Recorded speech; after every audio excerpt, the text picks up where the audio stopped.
everyone, welcome back to another War and Order video. Today we're going to be talking about how War and Order kind of compares and plays to the other game that I play on my main channel, Rise of Kingdoms, and some of the things that I've been learning.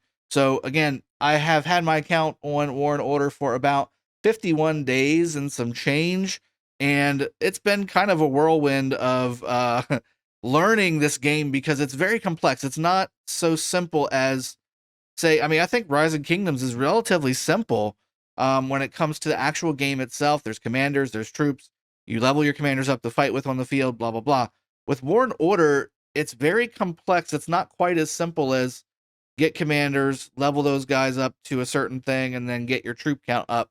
It's very different. And I think I've kind of stumbled a little bit at the very beginning of my time here on War and Order because I've taken a lot of the things that I know to be the best way to start off your account in Rise of Kingdoms, and I've brought it into War and Order, and I've found out very quickly that that is not necessarily going to give you much success in this game. There's some things in this game that basically make a starting activity like pumping up your troop count, making sure you're focusing on your military tech, and just trying to make sure that you have enough resources to fight and things like those types of normal, simple things that I'm kind of aware of as a veteran Rise of Kingdoms player.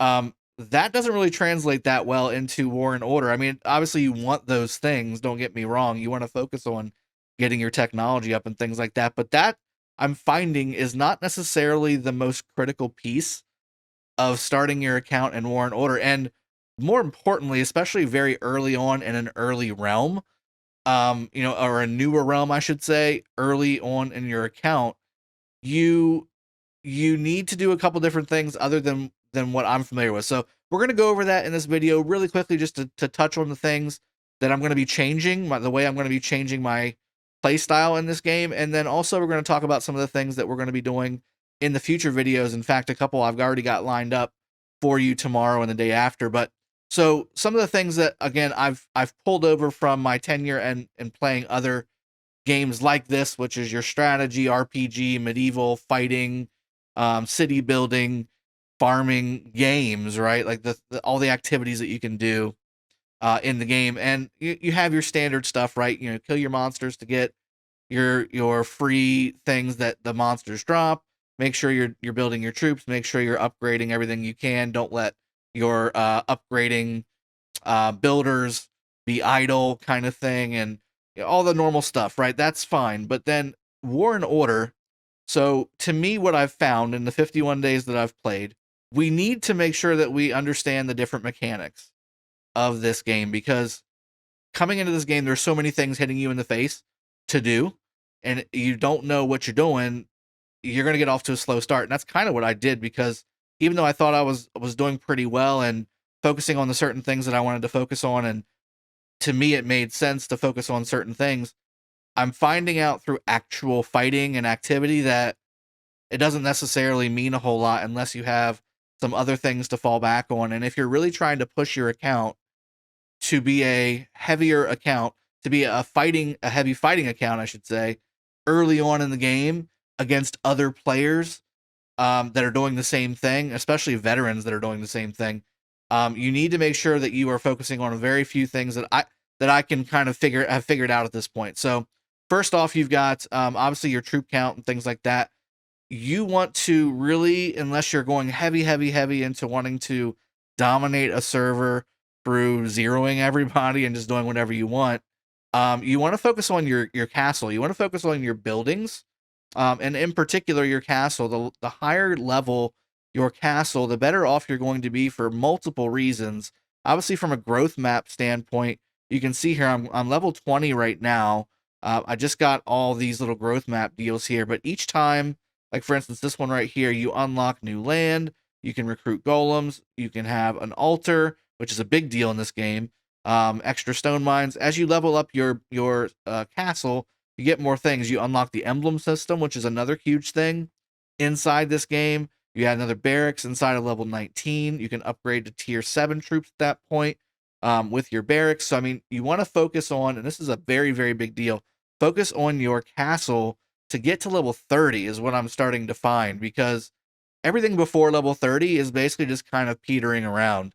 You can focus on some of the other things I'm about to talk about and do pretty well. But the best thing it's sounding like from other players that I've talked to, and then certainly just in the game seeing what's happening with players that are level 30 castle versus myself who's level 20, it's a big difference. It's a big difference to have a level 30 castle. Being able to open up your Azurite mine here is a big deal, and unlocking a few other things in between the 20 and 30 range to be able to give you what you need to be successful fighting wise early on, and being able to be a heavy contributor instead of somebody who's just filling a castle with troops whenever it's getting attacked and things like that. So again, first off, focus on that level 30 castle. That's what I'm working on right now. I'm waiting on an event to really start pushing level 30 on my castle. I'm also noticing that there's a few other mechanisms in the game that really are critical. So first off, we've got the altar. The altar is central. The altar is central for augmenting your account. Once you decide what types of troops you want to use, and there's a whole nother video on that for you on formations and what's on the front line, what's on the back line, what you want to focus on. Most people are going, and this is what I'm doing just because it seems like it's the easiest in my head to figure out and the most damaging, is infantry and mages. So when I'm looking at the different mechanisms inside of the altar, you can talk to the Star Palace, for instance. All these constellations here give you different augmentations on your troop types, on other activities in the game like building speed, recruitment speed, gathering speed, reductions to cost to do all those things. So for instance, like say Capricorn here, you have infantry attack, infantry HP, mage attack, and mage damage. 100% chance we want those things 100% of the time.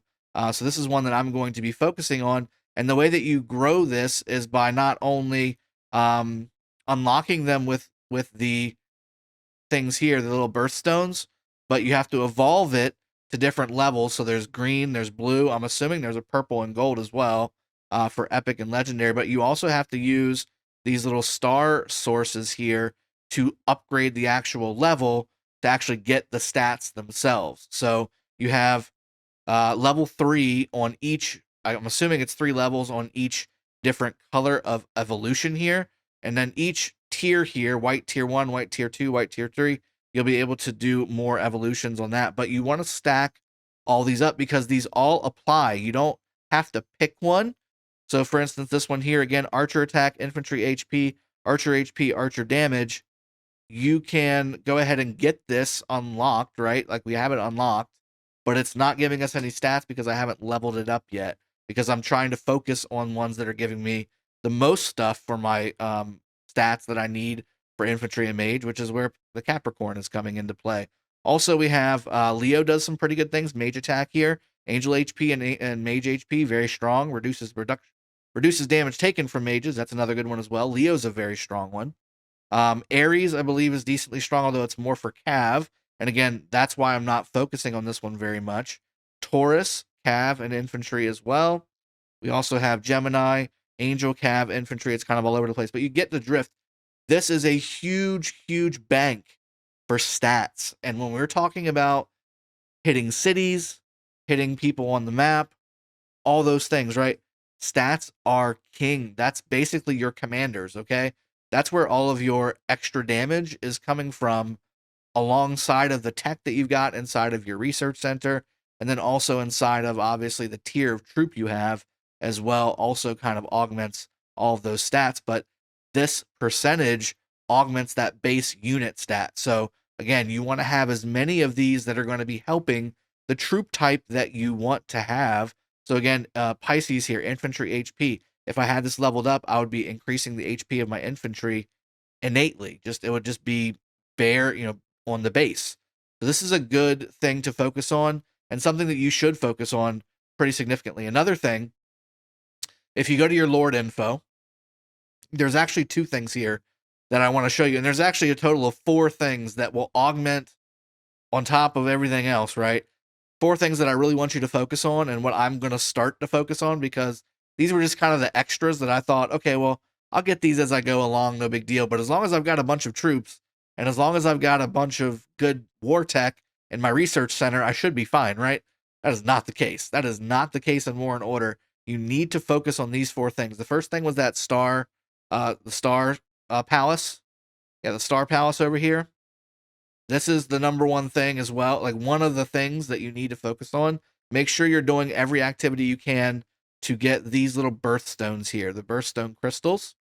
You want to get these because you can use these to pick which one you want to do. And then also, if you scroll down to the very bottom, you'll get those on particular constellations as well to use. So you want to get any activity that gives you those, or any like cheapo packs that give you those, get them, because these are critical for your growth. Now, if you go to the Lord info screen as well, there's 2 things here that you need to focus on. The equipment I'm going to go into in just a second. Let's go to the emblems, though. So the emblems. Each one of these emblems, you have 6 emblems. Each one of these gives a particular set of stat bonuses. Archer attack and resource output is not that big of a deal for me, but unfortunately, that's the highest one I've got. How about that? Then you've got the mage attack, HP, and research speed. This is one I want to upgrade very, very badly, but as you can see, I don't have enough emblems, and getting emblems it's seemingly very difficult in this game. I mean, there's packs that you can buy to give you emblems, and that's certainly a way to go. And if you want to be really, really good early on, that's a good way to do it.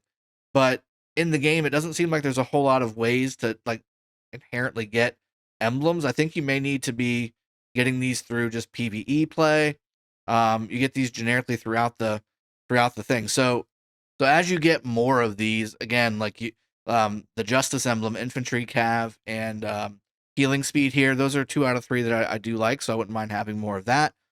Angel limit and Guardian limit, those are okay as well. Armies, I mean, this one was like, I just don't have very many of them. Like, they're very difficult to get, but this is something that will also help you. I mean, again, every little thing that you can do to increase your stats across the board, they all stack up, and they stack up in a big way to help you out. Now, on the equipment. So equipment is a huge deal, and this is a huge time sink, a huge effort sink, but it does give you huge bonuses. And as you can see, so I had level 5 stuff across the board, because whenever I started the game, they had a little 1-week event where you complete the 1-week event, and they give you a nice little epic level 5 starter kit, which was nice. But again, it's okay. It's just okay. It's level 5. Infantry HP and march speed, that's fantastic. Infantry defense, mage defense, again, fantastic. But cav attack and gather speed boost, not really that helpful. Not really that helpful to me. Mage attack and gather speed is very, very nice. As you can see, I've started to upgrade some of these pieces, though, to level 10 here. And each time you level up, you have to level up your piece 5 levels at a time, which is done in your blacksmith here. When you go to forge, here's all of your equipment. You can only upgrade the equipment at the same tier of equipment that you've already got. So you need to somehow be able to bust into legendary and then use those to eventually start to use your legendary pieces. But like, so for instance, this level 10 Sula Thorn that I have, right? If I wanted to upgrade it to this one, Fire Trials, right? I hit Forge, I can use it, and I can keep it at level 10. So let's say I did it here. So I hit that, select the equipment, and I could theoretically upgrade this, and I would have a 100% chance of doing an epic piece. Now, if I went down to my materials here, there's no way for me to get all the way to the legendary side. But this is something I'm definitely going to be focusing on, because I need to get, first off, I just hit level 20. I just got my blacksmith to level 20. So I want to get all this stuff to level 20 and be affecting my mage/infantry stats.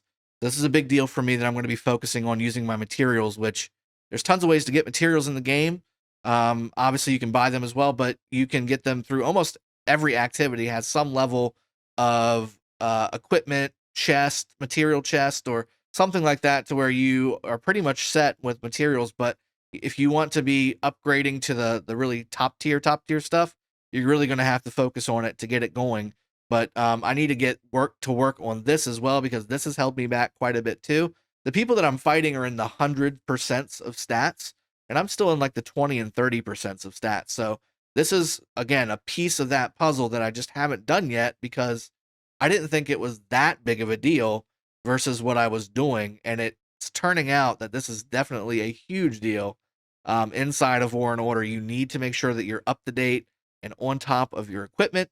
You need to make sure that you are up to date and on top of your emblems and anything you can do to stack up different bonuses to help your infantry, your cat, whatever troop type you're focusing on.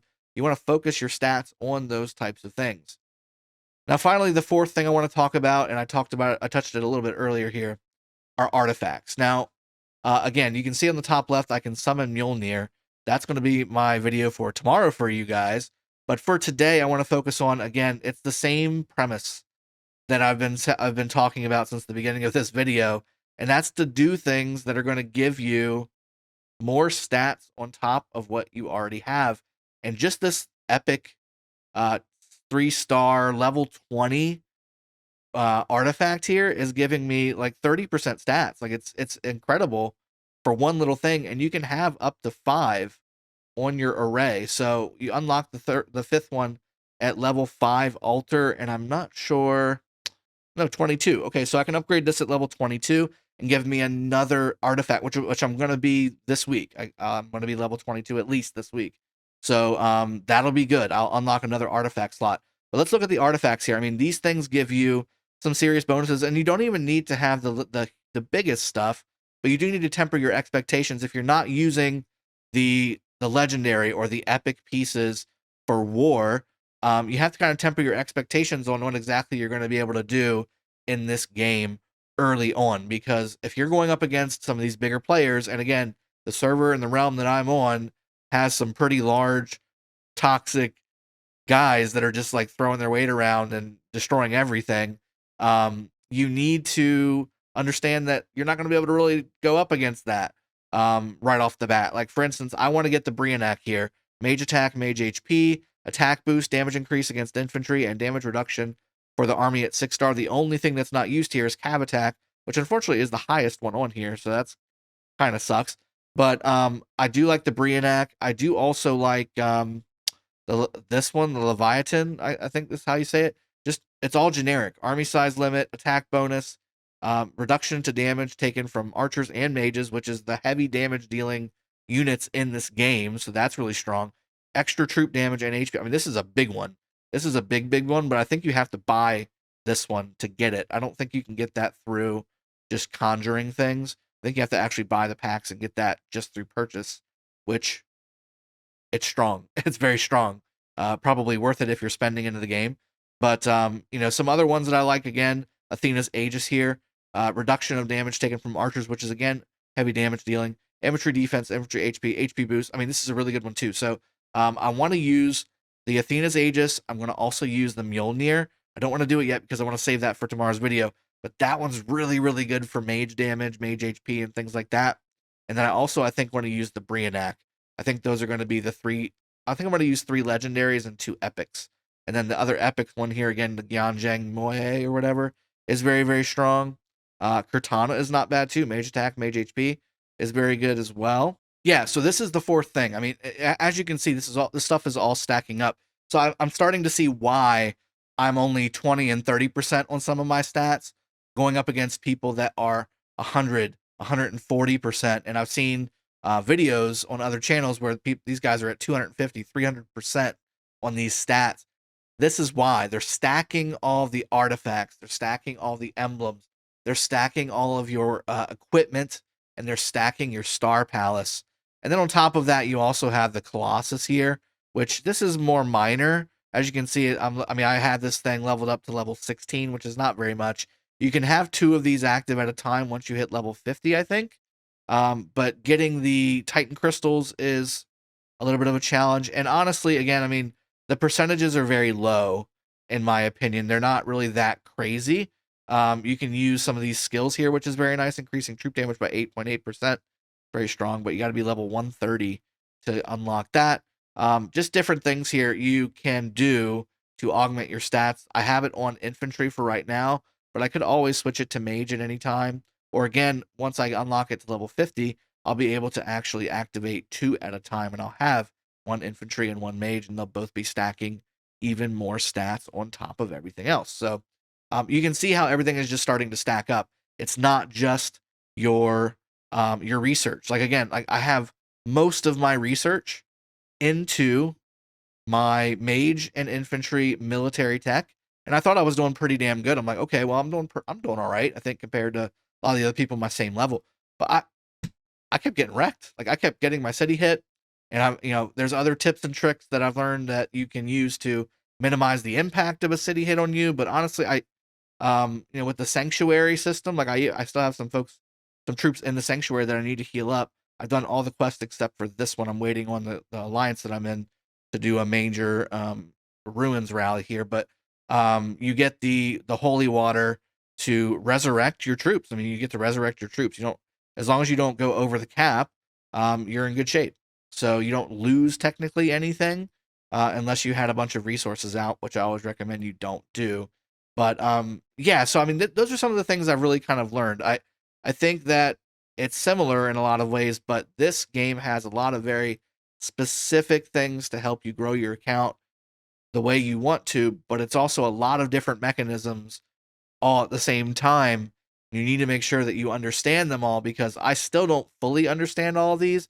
I just know now that I can see all these different pieces moving around that these are what's impacting me from being as effective fighting wise as I'd like to be in this game. So I'm focusing now almost all of my spending on materials, on artifact things, on making sure that I am up to date on my equipment, making sure I'm getting my Star Palace leveled up and getting those basically always on baseline buffs set up and ready to go. I want to make sure I have that all done. Artifacts seem to be the biggest one that you can really kind of put some stuff into and make a big difference, because just the bonuses are so big. You're talking 10, 15% on some of these epic and legendary artifacts, and then you can have 5 of them at level 22 castle. So definitely looking forward to doing more videos on these guys. Tomorrow's video will be on the Mjolnir. I'm going to show you what that is and what I'm going to do with it. I'm going to probably put everything I've got into it, really. And all of my spending is going to be focusing on getting that Mjolnir up, which I'll show you how to do that and where to go on that. And then also we'll talk more about some of the other mechanisms that we've spoken on here. But I like the game. It's very intense. It's not for a casual player, in the sense that you can just kind of sit there, and you might be in a realm that allows that.